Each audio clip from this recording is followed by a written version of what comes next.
Assalamualaikum warahmatullahi wabarakatuh. Pada sesi kita kali ini kita akan membahas materi yang sedang trending dan akan terus trending, yaitu sistem pemerintahan berbasis elektronik atau SPBE di Pemprov DKI Jakarta. Bersama saya Haris Susanto, Wideswara pada BPSDM Provinsi DKI Jakarta. SPBE mungkin istilah yang belum terlalu begitu banyak dikenal, namun demikian sebenarnya istilah lainnya yang mungkin sering kita dengar yaitu e-government, ya, atau electronic government. Nah, secara ofisial regulasi di Jakarta ataupun di nasional, jika di Jakarta kita merujuk kepada Peraturan Gubernur Nomor 68 Tahun 2022, yaitu istilah yang digunakannya adalah SPBE. Apa itu SPBE? SPBE adalah penyelenggaraan pemerintahan yang memanfaatkan TIK atau Teknologi Informasi dan Komunikasi untuk memberikan layanan kepada para pengguna SPBE. Nah, tujuan SPBE adalah dalam rangka mewujudkan tata kelola pemerintahan yang bersih, efektif, transparan, dan akuntabel, serta pelayanan publik yang berkualitas dan terpercaya. Inilah tujuan utamanya dibentuknya daripada SPB atau Sistem Pemerintahan Berbasis Elektronik. Siapa saja pengguna SPBE? Pengguna SPBE adalah bisa jadi dari instansi pusat, pemerintah daerah, jika dalam hal ini kita tentunya Pemprov DKI Jakarta, kemudian pegawai ASN, bisa juga perorangan, masyarakat, pelaku usaha, atau pihak lain yang memanfaatkan layanan SPBE. Nah, pada materi kita kali ini ada 3 bagian utama yang akan kita bahas secara singkat. Yang pertama yaitu terkait dengan tata kelola terhadap unsur-unsur SPBE. Berikutnya yang kedua yaitu tentang manajemen SPBE, dan terakhir terkait dengan layanan SPBE. Untuk yang pertama yaitu tata kelola SPBE. Kenapa tata kelola ini penting untuk menjadi bagian utama yang perlu kita pahami? Karena tata kelola SPBE ini adalah untuk memastikan penerapan unsur-unsur SPBE secara terpadu. Sedangkan unsur-unsurnya sendiri terdiri dari 9 unsur, ya, yaitu meliputi apa saja. Yang pertama, arsitektur SPBE. Yang kedua, peta rencana SPBE. Yang ketiga, rencana dan anggaran. Yang keempat, proses bisnis. Yang kelima, data dan informasi. Yang keenam, infrastruktur. Yang ketujuh, aplikasi. Yang kedelapan, keamanan. Dan yang kesembilan adalah layanan. Untuk yang pertama, arsitektur SPBE ini perlu kita kelola dengan baik. Kenapa? Karena dengan adanya arsitektur SPBE ini adalah untuk memberikan panduan dalam pelaksanakan integrasi proses bisnis, data informasi, infrastruktur, aplikasi, dan keamanan SPBE untuk menghasilkan layanan SPBE yang terpadu di pemerintah Provinsi DKI Jakarta. Kemudian selanjutnya yaitu nomor 2 adalah terkait dengan peta rencana. Peta rencana SPBE ini setidak-tidaknya memuat tata kelola SPBE, manajemennya, layanannya, infrastrukturnya, kemudian aplikasi, keamanan, dan juga audit teknologi informasi dan komunikasi. Nah, peta rencana SPBE tersebut ini perlu disusun di Pemprov DKI Jakarta dalam bentuk program dan atau kegiatan SPBE di pemerintah Provinsi DKI Jakarta. Berikutnya, tata kelola terhadap unsur SBE yang ketiga, yaitu rencana dan anggaran. Rencana dan anggaran SPBE ini disusun sesuai dengan proses perencanaan dan penganggaran tahunan pemerintah Provinsi DKI Jakarta, yang tentunya berpedoman pada arsitektur SPBE dan peta rencana SPBE pemerintah Provinsi DKI Jakarta, serta dengan mempertimbangkan usulan dan kebutuhan anggaran SPBE dari seluruh perangkat daerah ataupun unit perangkat daerah yang ada di pemerintah Provinsi DKI Jakarta. Berikutnya yang keempat, yaitu tentang proses bisnis.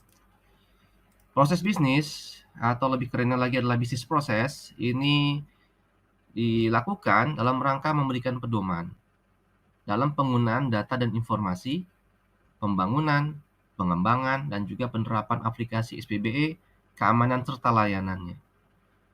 Proses bisnis ini disusun secara terintegrasi berdasarkan pada arsitektur SPBE dalam rangka mendukung pembangunan atau pengembangan aplikasi SPBE dan layanan SPBE yang terintegrasi. Nah, ketika kita ingin membuat proses bisnis SPBE, ini tentunya berpedoman juga kepada ketentuan regulasi tentang penyusunan peta proses bisnis di lingkungan pemerintah Provinsi DKI Jakarta. Berikutnya, poin yang kelima yaitu terkait dengan data dan informasi. Data dan informasi ini mencakup keseluruhan data informasi yang dimiliki oleh pemerintah Provinsi DKI Jakarta yang diperoleh dari pengguna SPBE. Nah, siapa yang mengelola? Yang mengelola adalah perangkat daerah yang menyelenggarakan urusan pemerintahan di bidang komunikasi dan informasi.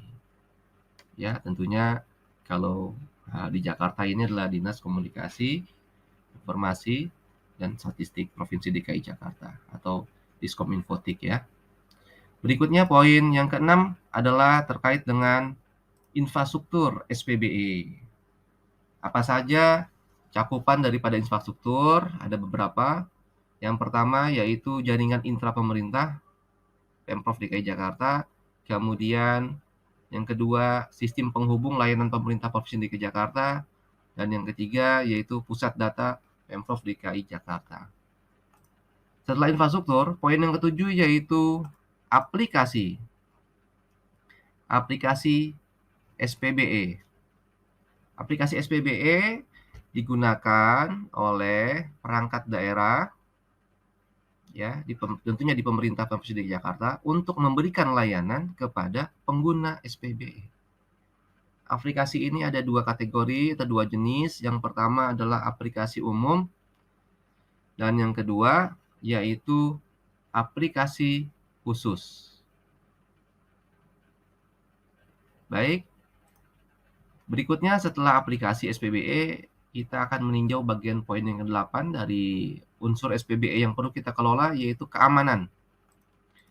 Keamanan ini menjadi hal yang sangat penting sekali. Sebagus apapun sistem yang kita bangun atau kita kembangkan, tentunya keamanannya harus kita jaga. Jadi tujuannya kenapa perlu dikelola keamanan SPBE, yaitu untuk melindungi aset data dan informasi termasuk infrastruktur dan aplikasi SPBE dari pihak yang tidak bertanggung jawab. Berikutnya yang ke-9 yaitu layanan. Layanan SPBE terdiri dari dua jenis, yaitu layanan administrasi pemerintahan berbasis elektronik dan yang kedua adalah layanan publik berbasis elektronik. Nanti di bagian belakang kita akan membahas contohnya secara lebih detail. Nah, jadi Bapak Ibu sekalian, itulah beberapa poin unsur SPBE yang perlu kita kelola dengan baik supaya tujuan SPBE sebagaimana yang diharapkan yang saya sampaikan pada bagian awal tadi ini bisa tercapai. Selanjutnya adalah terkait dengan manajemen SPBE. Ini ada beberapa hal yang perlu kita kelola juga Bapak Ibu sekalian dengan baik, yaitu meliputi manajemen risiko, manajemen keamanan informasi, manajemen data, manajemen aset teknologi informasi dan komunikasi, manajemen sumber daya manusia, manajemen pengetahuan, manajemen perubahan, serta manajemen layanan SPBE. Kenapa manajemen risiko penting menjadi bagian dari manajemen SPBE? Karena ini untuk menjamin keberlangsungan pelaksanaan SPBE dengan meminimalkan dampak risiko dalam mencapai tujuan SPBE. Pada umumnya, ketika kita bicara tentang manajemen risiko SPBE, ini bisa dilakukan melalui proses identifikasi, analisis, ya, kemudian pengendalian, serta pemantauan dan evaluasinya. Berikutnya adalah manajemen keamanan informasi. Apa tujuannya manajemen keamanan informasi? Ini tujuannya dalam rangka menjamin keberlangsungan SPBE dengan meminimalkan dampak risiko keamanan informasi. Sedangkan untuk manajemen data, kenapa ini juga penting, Bapak Ibu sekalian? Tujuannya adalah untuk menjamin terwujudnya data yang akurat. Ya, kalau SPBE-nya datanya nggak akurat, nanti menjadi tidak bagus begitu ya. Kemudian datanya mutakhir, terintegrasi, dan dapat diakses sebagai dasar perencanaan, pelaksanaan, evaluasi, dan juga pengendalian pembangunan. Ini terkait dengan manajemen data. Berikutnya adalah manajemen aset teknologi informasi dan komunikasi. Nah, apa tujuannya? Tujuannya ini adalah untuk menjamin ketersediaan dan optimalisasi pemanfaatan aset TIK dalam SPBE. Bagian berikutnya dari manajemen SPBE adalah manajemen SDM. Ya, jadi manajemen SDM ini bertujuan untuk menjamin keberlangsungan dan peningkatan mutu serta layanan SPBE. Caranya bagaimana? Caranya tentunya melalui proses perencanaan, pengembangan, pembinaan, serta pendayagunaan SDM dalam pelaksanaan SPBE di pemerintah Provinsi DKI Jakarta. Untuk tata kelola manajemen SDM, tentunya ini dilaksanakan secara terpadu oleh siapa? Oleh perangkat daerah yang mengurusi terkait dengan pengelolaan kepegawaian, sumber daya manusia. Ya, dan juga mungkin dalam teknisnya yaitu dari BPSDM Provinsi DKI Jakarta. Berikutnya bagian yang ke-6 adalah manajemen pengetahuan atau kita kenal juga dengan istilah knowledge management. Manajemen pengetahuan ini bertujuan untuk meningkatkan kualitas layanan SPBE dan mendukung proses pengambilan keputusan dalam SPBE. Manajemen pengetahuan ini dilaksanakan oleh seluruh perangkat daerah yang ada di Pemprov DKI Jakarta. Dan organisasi perangkat daerah yang melakukan koordinasinya adalah BPSDM. Berikutnya adalah manajemen perubahan, Bapak Ibu sekalian, atau change management. Manajemen perubahan ini bertujuan untuk meningkatkan kualitas layanan SPBE melalui pengendalian perubahan. Ya, pengendalian perubahan yang terjadi dalam SPBE. Berikutnya, bagian yang ke-8 adalah manajemen layanan SPBE. Manajemen layanan SPBE ini bertujuan untuk menjamin keberlangsungan dan meningkatkan kualitas layanan SPBE kepada pengguna SPBE. Ya, ini mencakup proses pelayanan pengguna, pengoperasian layanannya, serta pengelolaan aplikasinya. Siapa saja yang bisa melaksanakan manajemen layanan SPBE ini dilaksanakan oleh perangkat daerah atau unit kerja pada perangkat daerah sesuai dengan tusinya masing-masing. Baik, Bapak dan Ibu sekalian, itu adalah beberapa hal atau aspek yang terkait dengan unsur manajemen SPBE. Berikutnya terkait dengan layanan SPBE. Ya, tadi di awal sempat kita jelaskan, ada 2 jenis layanan SPBE. Yang pertama adalah layanan administrasi pemerintahan berbasis elektronik, dan yang kedua layanan publik berbasis elektronik. Untuk layanan administrasi pemerintahan berbasis elektronik, salah satu contohnya yang sering kita gunakan yaitu e-office ya. Ini adalah layanan yang digunakan untuk mendukung tata laksana ya internal birokrasi di pemerintah Pemprov DKI Jakarta dalam rangka meningkatkan kinerja dan akuntabilitas. Baik, berikutnya Bapak Ibu sekalian, ada juga yang kategori kedua adalah layanan publik berbasis elektronik. Ada banyak layanan yang pemerintah Provinsi DKI Jakarta lakukan ya dalam rangka mendukung pelaksanaan pelayanan publik di Jakarta ya, termasuk juga yang sifatnya ini bisa diakses langsung oleh masyarakat. Misalnya melalui layanan perizinan ataupun non perizinan melalui JAK.info, atau Bapak Ibu sekalian, layanan untuk mengakses layanan urusan pemerintahan lainnya yang multi layanan, yaitu bisa menggunakan layanan aplikasi Jaki. Jadi ini adalah beberapa contoh, tentunya ada banyak contoh yang lainnya lagi.